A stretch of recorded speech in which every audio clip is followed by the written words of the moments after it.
After Jesus' death and resurrection, the church began to spread quickly. We can read about its spread in the book of Acts. In Acts 2, we can read about Peter preaching and 3,000 people accepting the gospel message and becoming Christians. Another example is in Acts 10, where we read about Peter and Cornelius. Their interaction led to a large crowd accepting the gospel.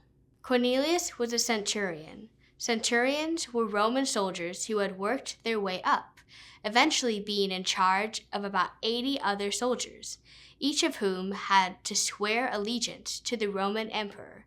This made them enemies in the eyes of the Jews. We are told that Cornelius was a God-fearing man. He knew general revelation about God, but he didn't know the special revelation of Jesus. He had a vision of an angel. This angel told him to find a man named Peter. Peter had been one of Jesus' disciples.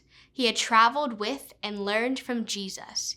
He denied Jesus leading up to the crucifixion, and he saw the resurrected Jesus, leading to full faith and zeal to tell other people about this good news. Around the time Cornelius had a vision, Peter did too. He saw something like a sheet with animals of all kinds and heard the voice of God telling him to eat. Peter talked back to God, telling him, "No way." But God spoke again to Peter, explaining that there is no longer food considered clean or unclean, like the Jewish law described. God taught Peter that in God's eyes, there is no difference between people regardless of culture and background. God welcomes all who believe in his Son, wherever they come from. Because Peter learned this lesson, he was able to share the gospel in a powerful way when he and Cornelius eventually met. The preparation wasn't just for Cornelius. There was a large crowd present too. Let's read what Peter said in Acts 10, verses 39 through 43.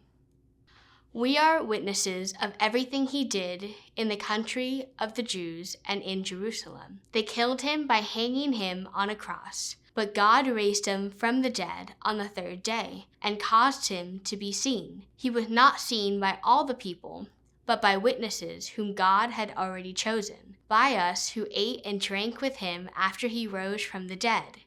He commanded us to preach to the people and to testify that he is the one whom God appointed as judge of the living and the dead.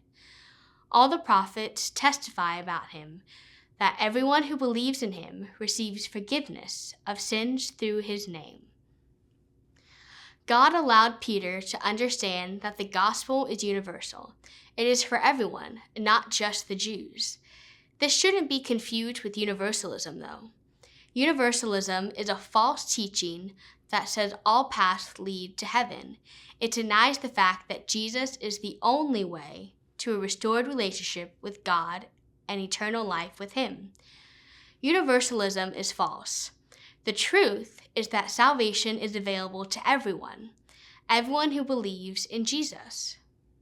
Peter previously believed that Jesus was for the Jews alone.